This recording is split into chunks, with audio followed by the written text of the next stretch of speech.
ఈరోజు వీడియోలో మనం జనరల్ అండ్ ఫిజికల్ కెమిస్ట్రీ ఈ పేపర్కి సంబంధించి మోస్ట్ ఇంపార్టెంట్ క్వశ్చన్స్ అనేది డిస్కస్ చేద్దాం. అయితే మీకు యూనిట్ వైజ్గా క్వశ్చన్స్ అనేది ఇవ్వడం జరుగుతుంది. ఈ క్వశ్చన్స్ని ఫాలో అయితే ఈజీగా 60+ మార్క్స్ అనేది తెచ్చుకోవచ్చు. నెక్స్ట్ వీటి యొక్క ఆన్సర్స్ మీకు కావాలనుకుంటే ఈ వీడియోకి నేను 500 లైక్స్ అనేది టార్గెట్ ఇచ్చా.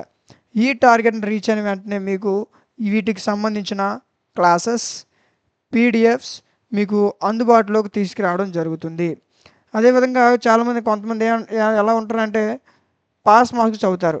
సో అలాంటి వాళ్ళు ఏం చేస్తారంటే కామెంట్ సెక్షన్లో పాస్ అని కామెంట్ చేయండి.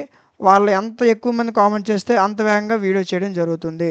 సో అదేవిధంగా ఎవరైతే మీకు ఏ యూనివర్సిటీ కావాలనుకున్నా, ఏ సెమిస్టర్ కావాలనుకున్నా కామెంట్ సెక్షన్లో తెలియచేయండి. ఖచ్చితంగా వాటిపైన వీడియో అనేది చేయడం జరుగుతుంది. అండ్ ఇంకా ఈ యొక్క ఏదైతే పీడిఎఫ్ ఉందో ఈ పీడిఎఫ్ మీకు టెలిగ్రామ్ ఛానల్లో ఇచ్చా. టెలిగ్రామ్ ఛానల్ లింక్ డిస్క్రిప్షన్లో ఉంటుంది, చెక్ చేయండి. లేదనుకుంటే మీరు టెలిగ్రామ్లో మైట్ అకాడమీ అని సెర్చ్ చేయండి, ఛానల్ వస్తుంది, జాయిన్ అవ్వండి. అందులో మీకు పీడిఎఫ్ అనేది అవైలబుల్గా ఉంది.